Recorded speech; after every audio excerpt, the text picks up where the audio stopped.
아까 저도 이제 막 여기 막 보면서 책을 보면서 이제 어떤 한 학부모님이신 것 같아요. 어머님이 이제 자기 자녀한테 책을 권해주고 싶어서 사장님한테 여쭤봤더니 몇 학년인데 물어봤더니 단번에 책을 딱 권해주시더라고요. 그런 모습도 참 신기하더라고요.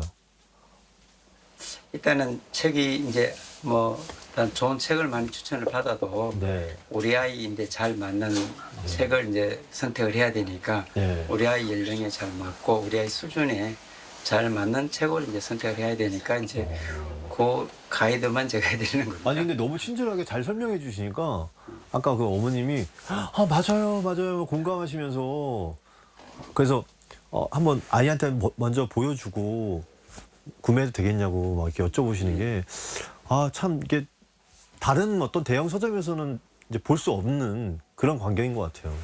예. 사장님이 너무 친절해 주시고. 네. 이제 사장님께서 여기는 지금 이 주변에 이제 여기 구마을 개포동 구마을이 있고 그 주변은 이제 다 재개발이 돼서 이제 새로운 이제 신도시로 이렇게 좀 변화하고 있는데 이 개포동 이 동네 주민분들은 여기 서석백화점을 어떻게 생각하고 있을까요? 뭐 개개인마다 다 다르긴 하겠는데 우선 뭐 저와 같은 느낌이라면은 추억의 공간으로서 제일 많이 일단 느끼고 있을 것 같고요.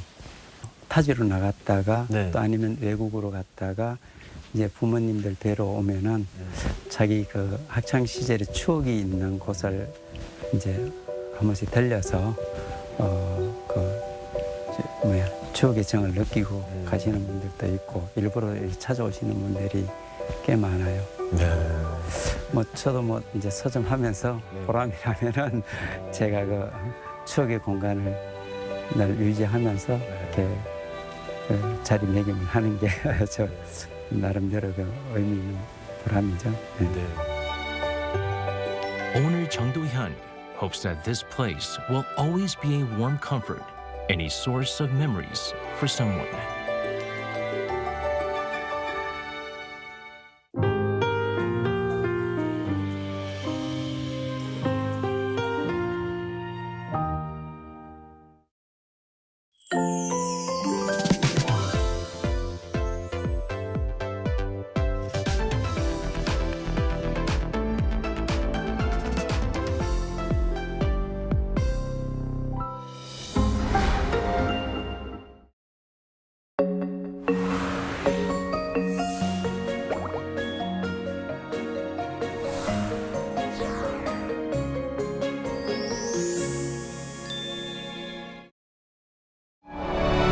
For thousands of years, one breath has endured. More than a martial art, it is the Korean way of life. Taekwondo, connecting the world. Smarter than ever, Taekwondo leaps toward a new future, connecting the world through a single movement. The spirit of Korea meets the boundless energy of K-pop. No longer just a sport, Taekwondo is at the heart of K-culture, bringing Korea's spirit to the world. A beautiful culture, connecting heart to heart. We now strive to safeguard Taekwondo's community training culture as a treasured heritage for all humanity. The pride of Korea, Taekwondo.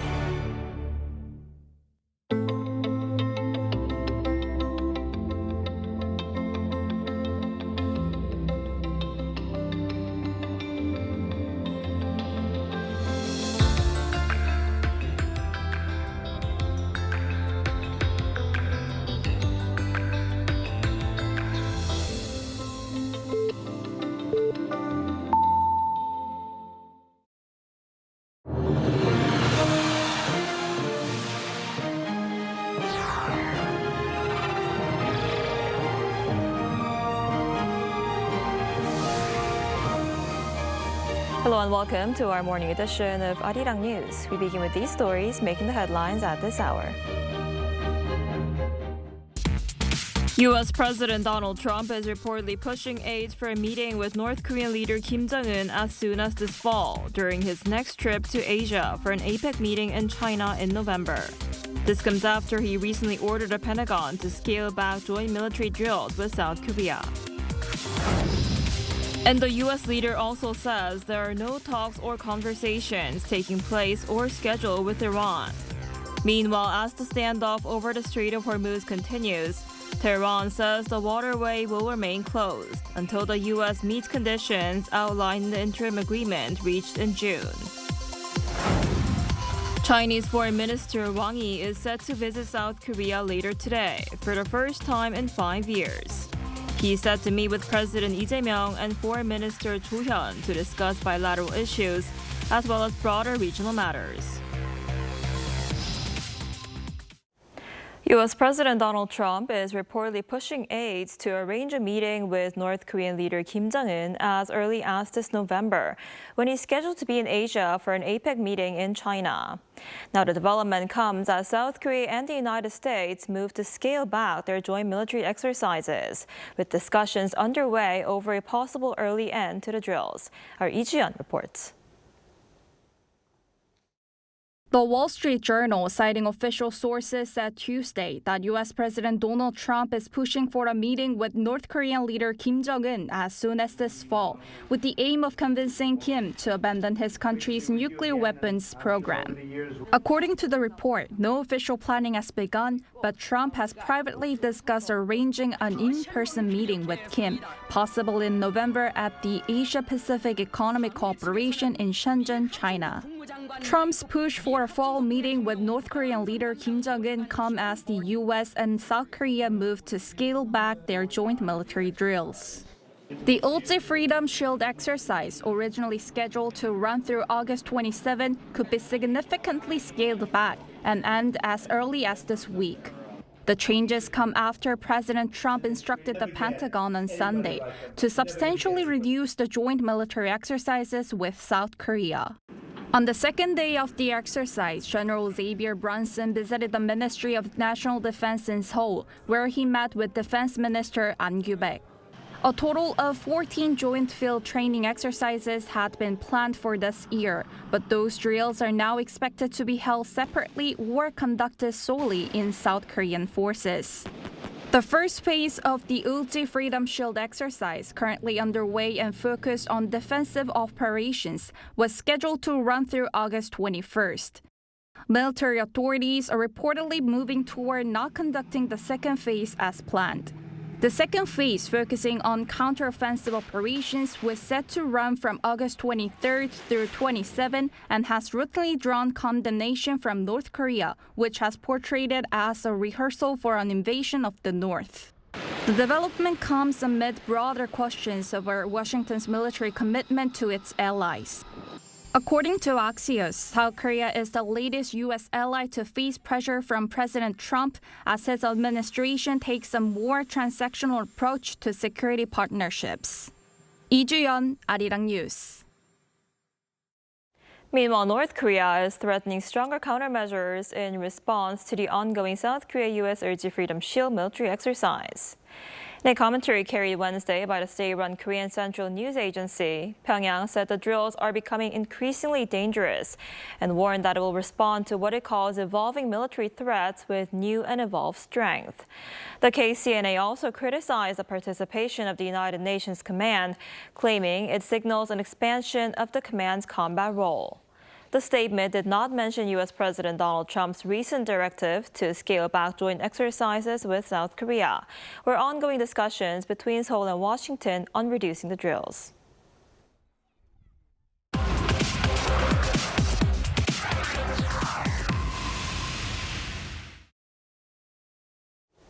South Korea's President Lee Jae-myung is set to meet China's top diplomat, Foreign Minister Wang Yi, at the Blue House on Thursday during Wang's two-day official visit to Seoul. On their agenda is the direction of Korea-China ties as well as broader regional matters. National Security Advisor Ri Sung-nak will also hold talks with Wang, who concurrently heads the Chinese Communist Party's Central Foreign Affairs Office. On Wednesday, Wang will meet Foreign Minister Cho Hyun for talks and an official dinner covering bilateral ties, the Korean Peninsula, and regional and global issues. It will be Wang's first visit to Korea in almost 5 years. The Foreign Ministry says the visit will review progress in restoring bilateral ties and prepare further high-level exchanges ahead of November's APEC summit in Shenzhen. And now for more on Chinese Foreign Minister Wang Yi's visit, we're joined today by Professor Daniel Connolly, Associate Professor of International Relations at Hankuk University of Foreign Studies. Professor Connolly, thanks for coming on today. Thank you for inviting me. So many analysts expect South Korean officials to ask the Chinese foreign minister to play a more constructive role in bringing North Korea back to dialogue. How do you think the talks will play out? Well, on the surface, there's been some really positive momentum in the development of Chinese and South Korean ties. The leaders met in APEC, they met again in Beijing in January, and just on August 15th, President Xi sent a congratulatory message to President Lee, emphasizing the importance of the bilateral relationships. But I do think it's important to have some modest expectations about the talks. What we're seeing here is kind of a restoration of Chinese-South Korean ties. The kind of THAAD controversy is still looming over this relationship. So I don't expect to see a fundamental breakthrough. Structurally, the parties are still far apart. South Korea is committed to its trilateral relationship with Japan and the United States. And I think Chinese policymakers are aware of this, and they don't expect any change in South Korea's diplomatic trajectory. Conversely, I don't think China has any compelling reason to increase pressure on North Korea at this point. So I expect, modest steps, but no major breakthroughs. I see. And bilateral issues between Seoul and Beijing also include China's ban on Korean entertainment and the issue of maritime structures in the West Sea. Do you think these issues could also come up in their talks? Oh, yes, definitely. And I think, though, the fundamental problem in the Chinese-South Korean relationship is South Korea has a lot of asks for China, but doesn't really have a lot to give in exchange. So South Korea wants a relaxation on the ban on Korean entertainment. They want China to dismantle maritime structures in the West Sea. They want China's help to bring North Korea to the negotiating table. All of these things are very hard for China to do. And at the same time, South Korea is very much falling in line with the United States, following the chip restrictions against China, wanting to build military ships for the U.S. Navy. I think all of this is really making it hard. South Korea doesn't have anything to give in exchange for these concessions from China. So I expect maybe we may see some increased talk about person-to-person ties, people-to-people ties, but I don't think South Korean policymakers have a lot of maneuver room to really make concessions that are needed to get these major concessions from China. And Wang Yi's visit comes as Trump says the United States will scale back joint military exercises with South Korea. The Wall Street Journal actually says Trump is pushing for talks with Kim Jong Un as early as this November. Do you think we could see talks between the United States and North Korea actually happen in the near future? Right. Well, North Korean relations with the United States is always something very risky to make predictions about. But I am rather pessimistic. And I think there are several reasons why Trump is doing this. And they don't have much North Korea is not an important part of this reason. So first, he's exasperated with the war in Iran boiling over.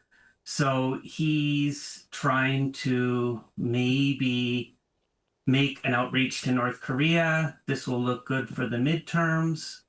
This ability to make a deal is what Trump builds his whole persona on. Will North Korea do this? I'm a little skeptical, though. I see it. But North Korea has remained silent about Trump's comments, and some say Pyongyang is in no hurry to return to these talks because it has now become more diplomatic. It has more diplomatic options, thanks to its closer ties with Russia and China. What are your thoughts on this? Yes, I think you're absolutely right. North Korea has a lot more options than it did in Trump's first administration. And this is going to make them, China, Russia are much more reliable options than these high-risk talks with the United States. And I think fundamentally, the problem is a lack of trust in President Trump. President Trump has alienated his own allies. He's unpredictable. He's very transactional. North Korea looks at the United States as a high-risk kind of diplomatic gambit. The U.S. does have a lot to offer, sanctions relief, economic kind of incentives, but Trump has his own domestic problems. Anything that Trump promises now ahead of the midterms may disappear after the midterm election. Mm-hmm. We see this pattern in the Iranian negotiations where the U.S. gives concessions and then takes those concessions away because a lot of people criticize it. So yes, I think North Korea has a lot of options, but they also aren't ready to embark on this kind of high-risk negotiation. I see. All right, Professor Connolly, thank you so much for coming on today. We appreciate it. Thank you.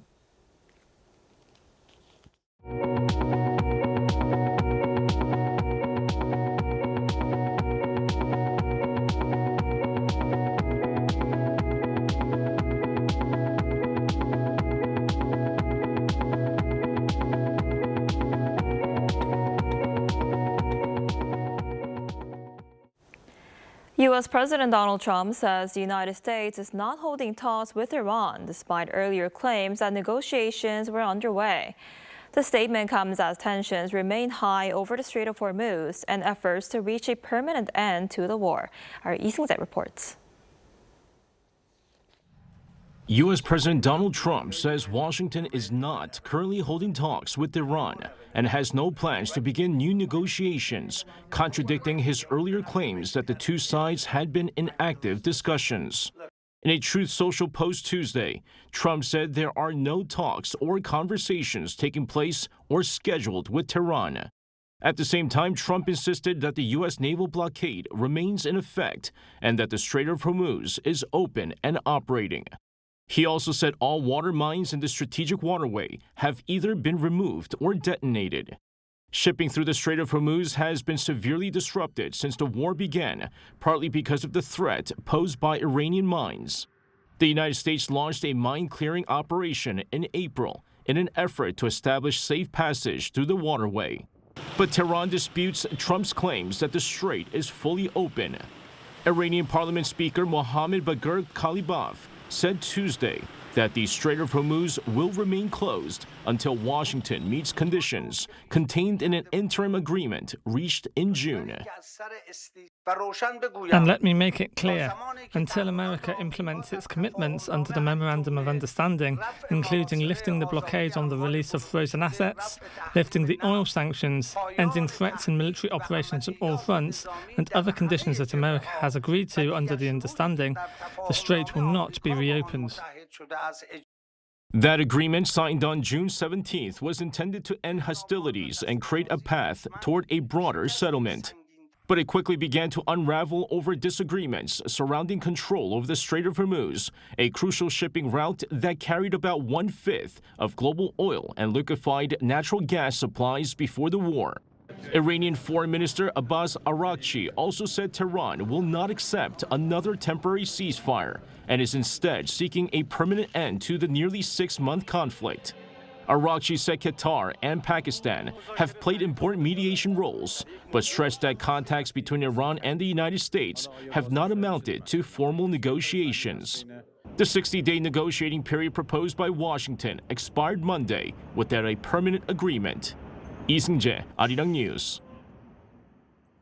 Back here in South Korea, the cabinet on Tuesday approved regulations laying out the structure and operations of the country's new Serious Crimes Investigations Agency, set to launch in October. According to the Interior Ministry, the agency will have nearly 3,000 personnel and investigate 7 categories of serious crimes, including corruption and economic crimes. Specialized units will be established nationwide, while separate units will handle supplementary investigations requested by prosecutors. The ministry said it will now move ahead with follow-up preparations, including appointing investigators and setting up facilities and necessary systems.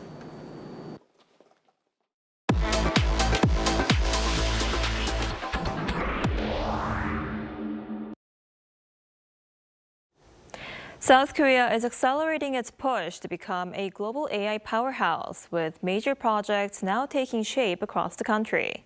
And as AI moves beyond the digital world and into robots, factories, and everyday life, Korea is looking to turn its technological edge into real-world growth and competitiveness. Our Jo Young-in reports. Artificial intelligence is rapidly expanding beyond the success of individual models, with competition now extending across a broader ecosystem of semiconductors, AI data centers, and physical AI. As AI becomes increasingly tied to national competitiveness, the South Korean government has set its sights on becoming one of the world's top 3 AI powers. The broader strategy builds on Korea's existing strengths in semiconductors, telecommunications, and automobiles, while seeking to connect them with AI to create a new industrial ecosystem.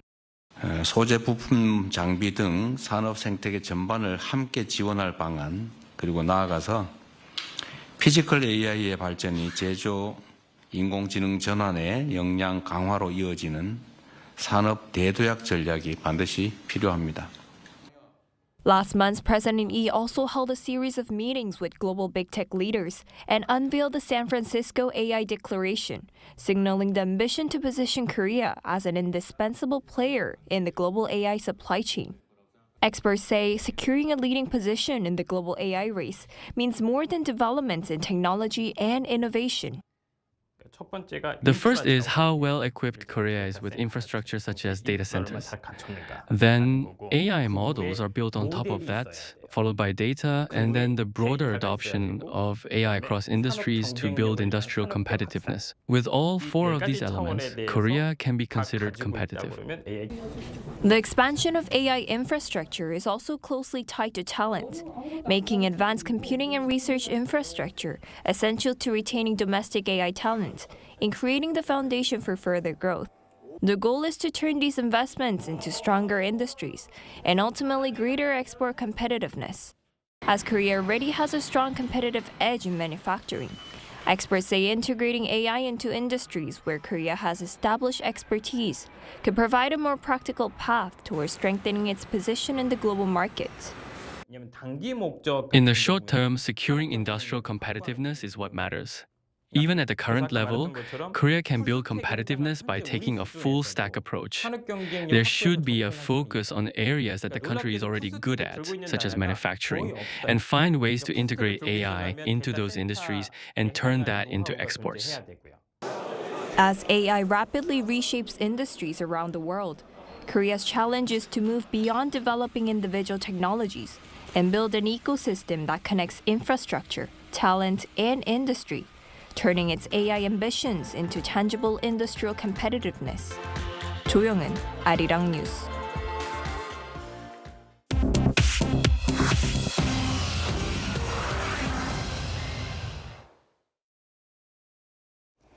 Good morning, I'm Chu Ji-hyun, and this is The World Now. UK Prime Minister Andy Burnham brushed off warnings from Moscow on Tuesday and said that Britain will back Ukraine 100%. Burnham said that Britain will stand by Ukraine, quote, in its hour of need and won't change.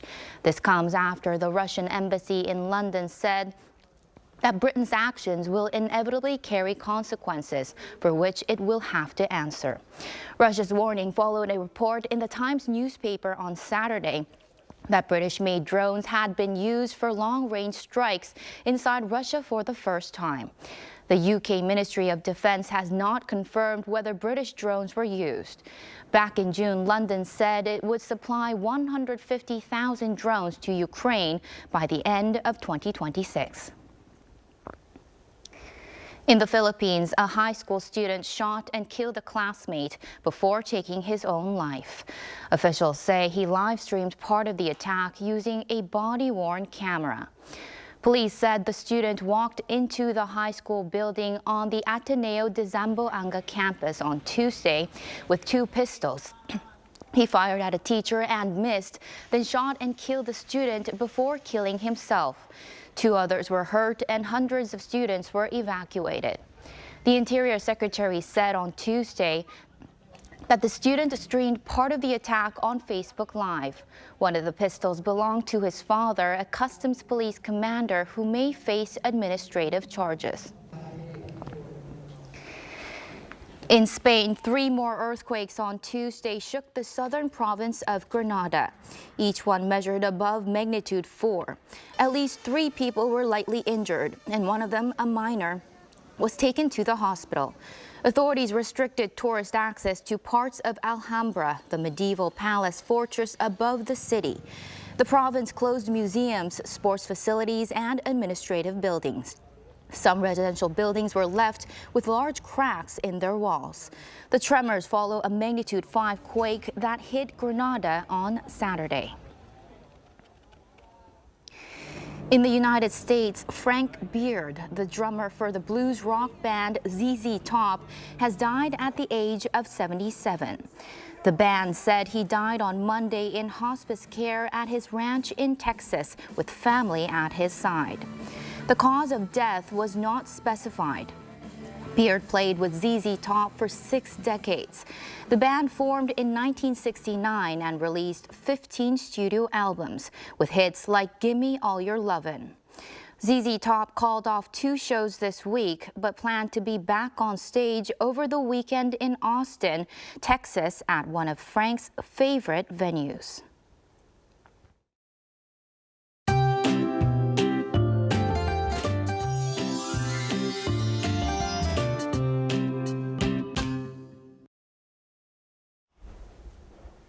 The strong rain clouds have moved away and warmer weather is quickly returning.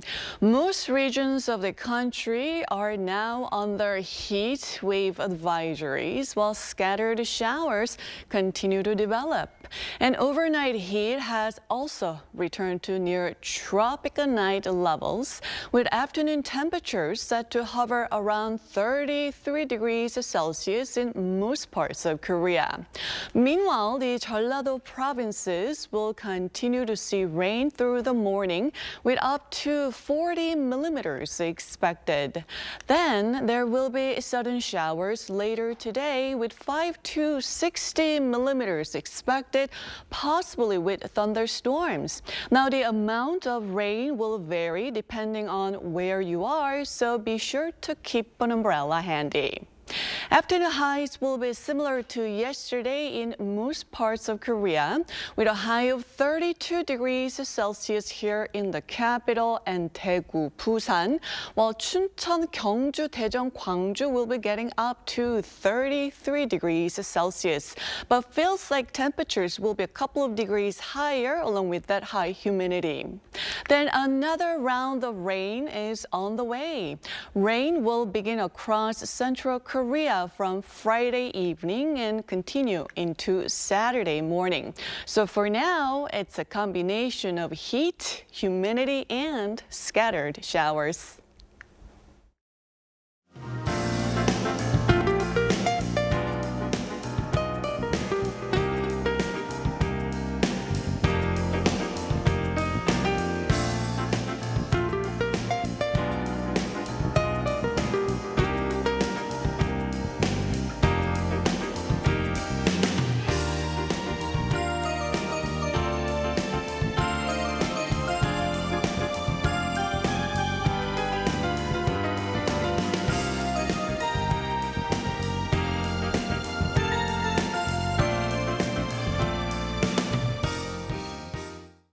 Now that's all we have for this morning. Arirang News will be back at noon Korea time. Thanks for watching.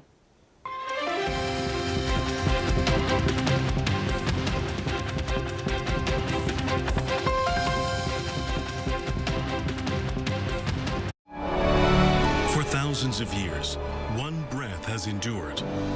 More than a martial art, it is the Korean way of life. Taekwondo, connecting the world.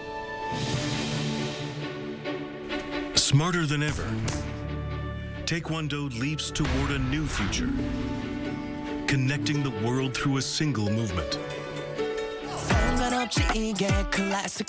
The spirit of Korea meets the boundless energy of K-pop. No longer just a sport, Taekwondo is at the heart of K-culture. bringing Korea's spirit to the world. A beautiful culture, connecting heart to heart. We now strive to safeguard Taekwondo's community training culture as a treasured heritage for all humanity. The pride of Korea, Taekwondo.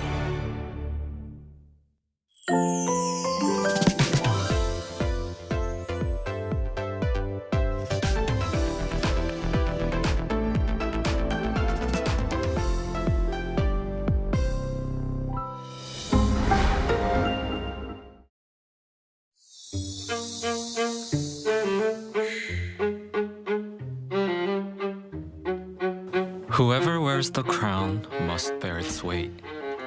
What did the weight of the golden crown mean to the rulers of Silla 1500 years ago?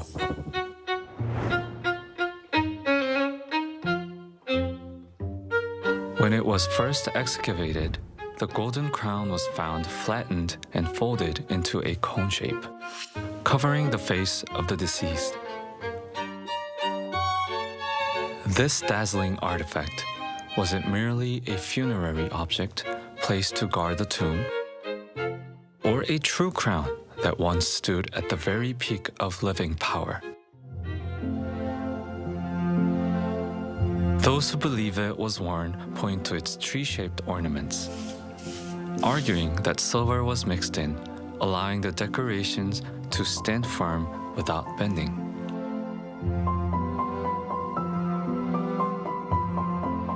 The exact purpose remains unknown, a symbol of royal authority and life, and as a final gesture of respect, being placed over the face to honor him with the highest form of tribute. The gold belt discovered alongside the crown likewise attests to the sacred authority of its wearer. Each shimmering gold plate is etched with symbols of authority. The golden crown and belt hallmarks of Silla's golden age and flourishing renaissance still rate an enduring golden presence today. Only those who bore its weight could possess the Silla's crown and belt, a dazzling testament to Silla's enduring legacy.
We're here to bring a new type of news show. New insights, new styles, and new topics every day. We are News Generation. Bringing news just for you. It's Wednesday, August 19th here in Seoul. I'm Isujin, and this is News Generation. Joining us today is Fabio. Happy Wednesday, everyone. Happy Wednesday, and also Hayu is with us today. Thank you for having me today. To have you, and both are here to speak on behalf of people in their 20s and 30s. So it's the middle of the week, and with summer in full swing, the heat isn't the only thing making us sweat. The humidity and that unmistakable summer smell can push everyone's patience to the limit. And while we can't control the weather, there are definitely some summer habits that can make the heat feel even more unbearable. When we're already hot and sticky, even small things that we might normally overlook can suddenly become major pet peeves. So, Fabio, what's one thing that really makes you lose your patience during the summer? What are your summer pet peeves? Only one? There's a few Tell us things, everything. Sujin. But for me, it has to be the lack of personal space on public transportation. Ooh, that's a good one. Every day I experience it, and especially during rush hour, it gets quite intense. And I can understand why people cannot wait for the next train or the next bus. But sometimes that inevitably means that you have to end up having that physical contact with other people, which is not the best part of it. And during this hot weather, it just gets quite uncomfortable. Perhaps I'm just not particularly happy about the intimacy that comes with being pressed against each other, especially when it's a stranger that also doesn't have that particular consent to that situation. Agreed. I think anything that feels mildly annoying when it's cool just feels extremely annoying. Like for me, waiting When in it's line. hot. Exactly. Waiting in line at restaurants becomes even harder, I feel like. What about you, Hayo? What are your pet peeves? Well, actually, we talked about this topic recently, and honestly, it's been so hot and humid here in Korea lately. So one thing that's really uncomfortable is when I go somewhere and the air conditioning is set too high. The summer in Korea is not just hot, but also very humid, right? So even when the temperature goes up just a little, it can feel much hotter and even more humid. So I think that really makes the discomfort level go up too. Right. So now it's time for our weekly debate, where we take a closer look at the issues sparking debate and hear both sides of their arguments. But today we're tackling a particularly heated topic, whether going shirtless in public is simply a way to beat the heat, or a form of exposure that makes others uncomfortable. So what sparked the recent debate over shirtless runners along the Han River here in Korea, Fabio? Well, recently the weather has been extremely hot, as we all know, and people have been finding different ways to cope with it. One fairly obvious solution is to remove the clothes that in this weather can feel like an additional layer of suffering. And the controversy, however, comes from the fact that some men have recently taken that principle rather further. So what they have been doing is just taking off their shirts completely while walking or running along the Han River. And I'm sure it feels considerably more refreshing from their perspective. And of course, some people see it as a perfectly reasonable response to the heat, but others seem to regard it as an unnecessary invasion to the public eye. And either way, it has generated quite a big debate online. And I think that we have more than enough material for a similar discussion today in this program. Right, which is really exciting. So I think that's what makes this issue so interesting. It's not simply about staying cool, but about where we draw a line between personal freedom and also public comfort. So when it comes to public spaces, should staying comfortable take priority, or should we also consider how our choices affect the people around us? So our panelists have their OX paddles ready right here to show us where they stand on this particular issue. So the question for both of you today is, do you think going shirtless in public is acceptable, yes or no? So what are your takes on this? For both I'll say, So Fabio said yes, and Hayu said no. So Fabio, you want to go first? I guess for me, it has to do with my cultural background too. Coming from a country like Spain, to me, it seems like a matter of personal freedom. It just seems very normal to me. Obviously, you're not allowed to be shirtless anywhere, like a supermarket or a local business, for example. But if it's simply on the street, I find it to be quite natural, and I'm pretty understanding about it. So not everyone might particularly enjoy this side, but if it's simply a way of cooling yourself down, I wouldn't necessarily ban the practice altogether. There is, of course, a time and a place for absolutely everything. And I think that this popular opinion on whether people should do it or not also has to do a lot with the body that is being exposed. So conventionally attractive bodies sometimes get the free pass, while other types of bodies may not be that well accepted. But when we talk about location, I think the Han River strikes as one of the most reasonable places to do it inside, for example, the city of Seoul. And when you exercise outdoors, taking off your clothes can genuinely help with that release of temperature and just like regulating everything. Sometimes, I mean, a little bit scandalous, but sometimes I wear tank tops. It's not the biggest thing, no, I know, but sometimes I just wear shirts on top of it, but then I take the shirt off because it allows me to feel the breeze and it lets me cool down, even though I feel a little bit uncomfortable showing that much skin. But I can also understand why Korea, you know, may not be that used to that body exposure, and it just makes a whole controversial thing out of it. But I like how you pointed out how it really depends on type of body some people have. Exactly. Because with some people, it might look more, I guess, scandalous, for example, than other people. So it's really, it's a balance. Because even when you brought the topic, I feel like I include myself, most people might have imagined a specific type of body running around, but that is not necessarily the norm. And I think that opinions do differ depending on what we're seeing, which is not necessarily something good, but we should really think about it and really, you know, realize how our moral code sometimes is attached to our societal perceptions and societal expectations too. Right. So you said you had a different opinion on this. So can you tell us more about that? Yes, I think this became such a big issue because quite a lot of people find it uncomfortable or sometimes even awkward. So in Korea, we generally don't show much skin in public compared to Western countries. We're still relatively conservative about this, I think. And unless you're in a public setting like a swimming pool, you actually usually don't see people taking their shirts off in public. That is true. Right, and these days actually people even tend to wear rashgas when they go swimming. So actually there's less skin exposure, and personally I prefer that too. So I understand that it's hot, but taking your shirt off in a public place just because of the heat can make other people feel uncomfortable. I think for me it would depend on what kind of public space it is. I think for me, like if it's like where everyone's running and exercising, it makes more sense. Like you mentioned wearing tank tops or like some of the clothes that you typically show more skin is kind of reasonable because you are sweating, so you do get that. But I guess if it's like streets. Like you need that type of Korean nunchi, right? That type of like societal perception of like knowing time and place and whether it's going to make other people uncomfortable or not. Yeah. I think the one that is taking off the shirt should also have that type of responsibility. Right, exactly. That's a good point. So as you can see, there is a clear divide between respecting individual freedom and respecting shared social norms and also the cultural aspects that come with this. And this divide is reflected not only in our panel, but also in the opinions of our viewers, as we will soon see. So we asked on our Arirang News YouTube channel, what do you think about joggers going shirtless in public spaces? And here's what the results showed. So the majority here, 62%, said they have no problem with it at all, while 38% said it makes them quite uncomfortable. So looking at the results, I would say that's a pretty clear majority in favor of letting joggers go shirtless, but with more than a third of viewers still feeling a bit comfortable, it seems this debate is far from settled.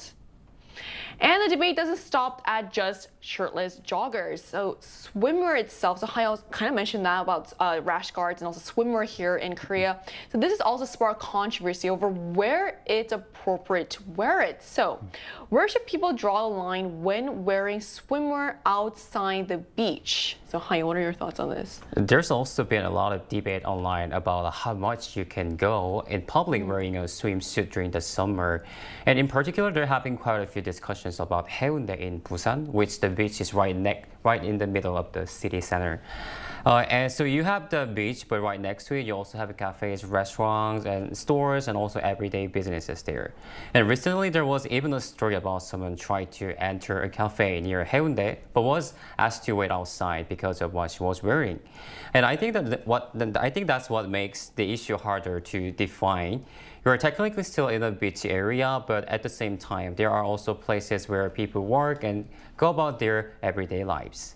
I mean, we just saw like a picture that kind of depicted what the story you told us. I do feel like she is showing a bit more skin than we normally see at cafes and restaurants.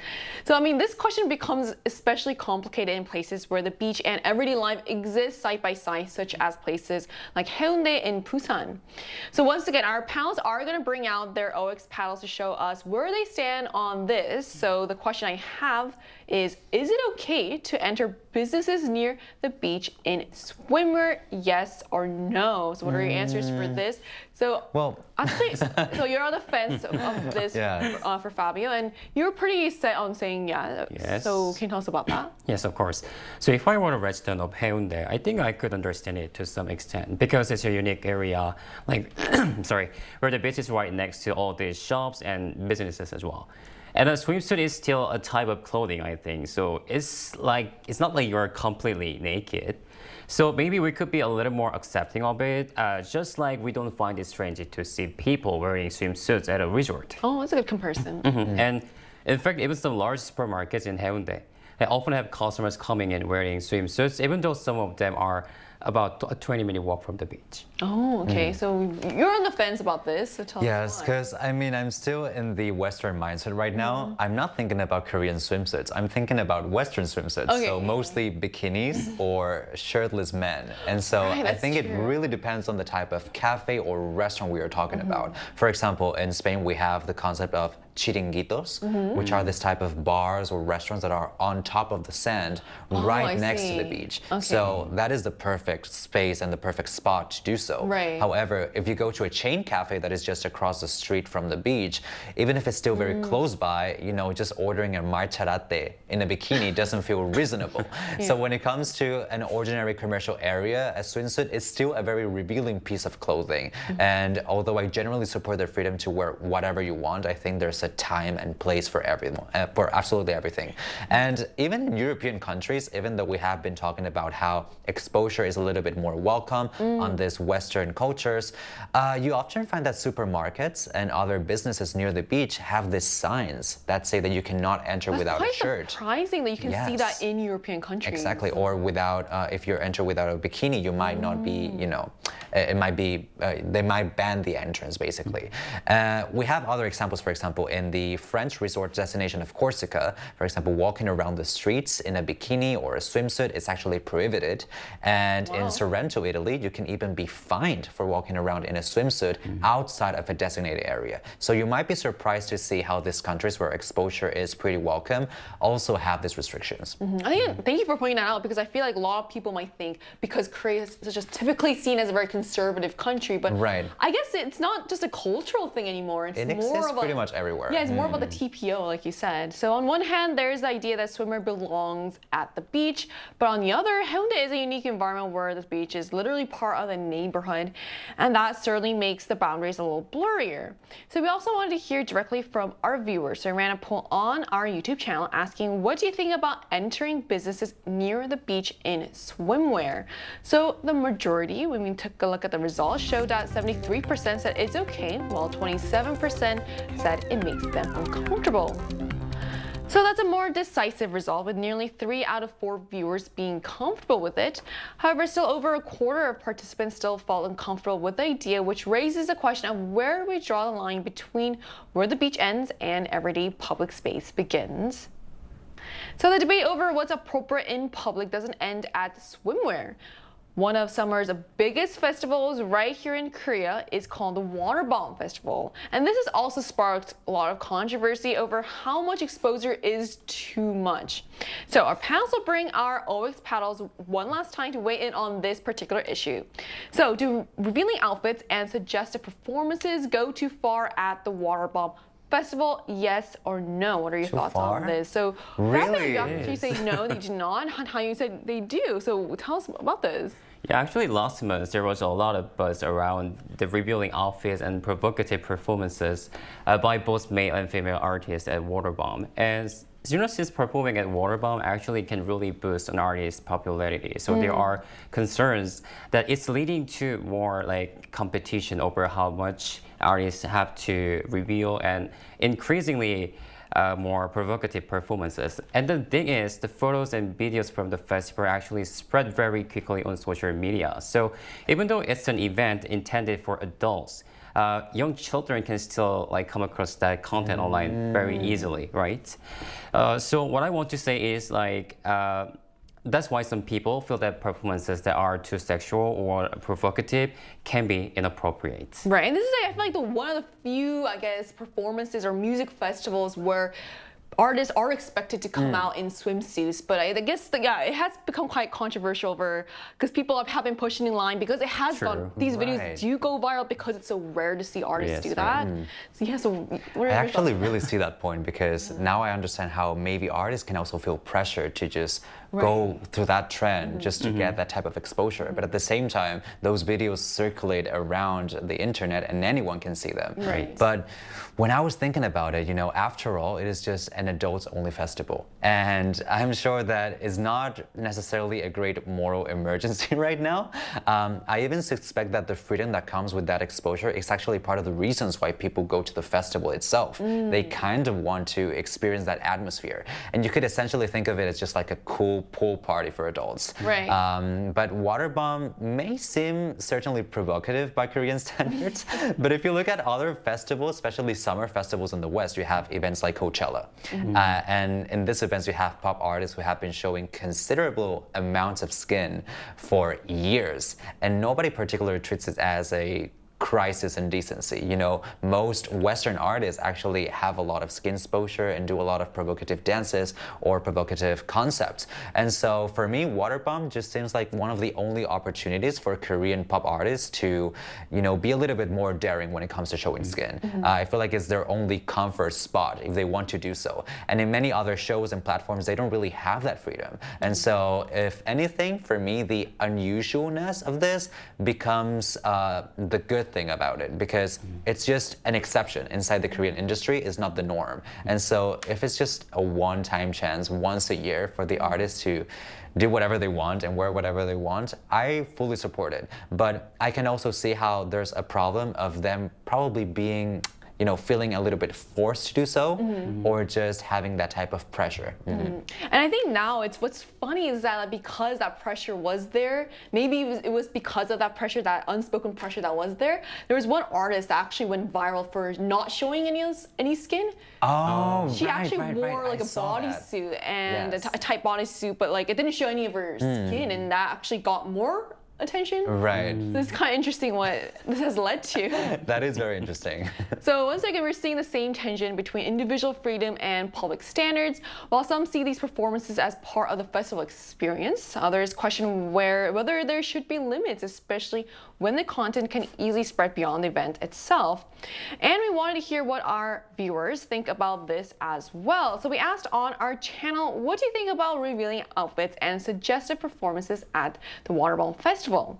And here's what the results showed. So the majority, 61%, said that they see it as a matter of freedom of expression, while 39% considered it inappropriate. So again, here we see another clear majority in favor of personal freedom, but this time there is a clear sentiment that the line between self-expression and going too far can look very different from person to person. So after looking at everything, we've looked at shirtless jogging to swimwear and festival performances, we've seen just how differently people can draw a line between personal freedom and indecent exposure. So after today's debate, where do you think we should draw a line on public exposure, Fabio? That is such a hard question. And I think it was quite eye-opening to have this conversation today, because I have also realized a lot of things about myself that I didn't really know. Same here. Yeah. And I also changed a little bit my opinion on this topic, because there's a lot of layers to this. And so even though I always support the freedom of expression and just you wanting to show off your body and your sense of style however you want, it's also true that there's a lot of hypocrisy in that statement too. Because, you know, I do support the freedom that comes with it, but then again, that freedom is not necessarily real and tangible. Not everybody is allowed to do the same thing. You know, people are different and the perception is also different. What I'm essentially saying is that when you see someone who has a very fit, muscular, or conventionally attractive build, and they are going shirtless around Han River, you probably just ignore it.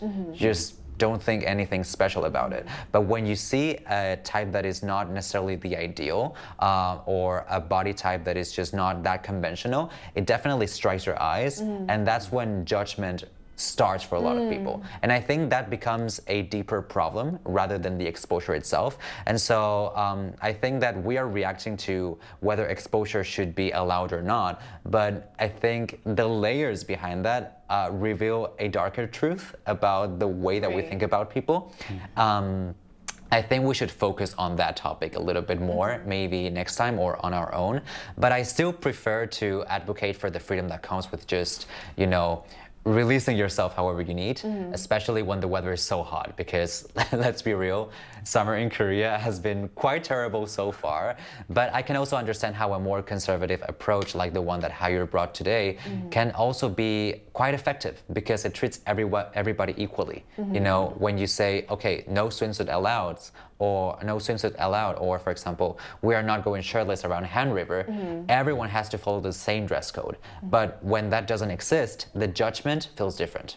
That is so true. So sometimes having that set rule for everyone may be easier to follow. Yes. May be more fair. It might feel more fair, yes. Right. So what are your last thoughts on this? Well, I think I love your points first, Fabio, and I also think that it's really hard to say what's right or wrong because everyone has a different level of comfort when it comes to revealing outfits, right? Yes. So I think what matters is dressing appropriately for the place and situation and being considerate of people around us. Of course, personal freedom is really important, but if the freedom makes other people uncomfortable, then I think we should be willing to find a middle ground. Right. So we've really seen today that what feels acceptable to one person can make another uncomfortable. So ultimately, drawing the line between personal freedom and public comfort may come down to finding a social balance. And as summer heat continues to rise, perhaps the real question is not just how much we can bear, but how much we should share. And that brings us to the end of today's episode of New Generation. But New Gen will be back tomorrow at 10:30 a.m. Korea time with more stories and discussions. Big thanks to Fabio. This was a fun topic. And also Hayur. It was my pleasure. And to our viewers, thank you so much for watching. Hopefully you stay cool without getting too exposed, literally or otherwise. We are New Generation.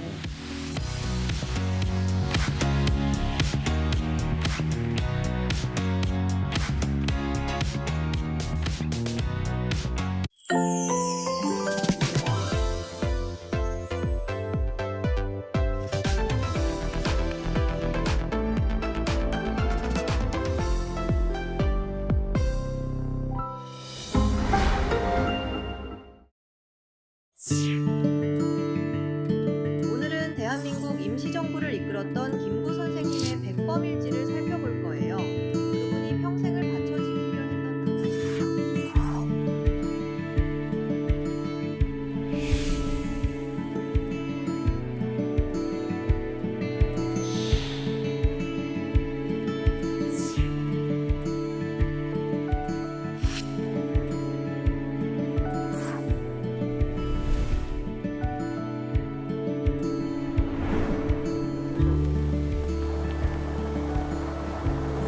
한없이 가지고 싶은 것은 높은 문화의 힘입니다. 문화의 힘은 우리 자신을 행복하게 하고 나아가서 남에게 행복을 주기 때문입니다.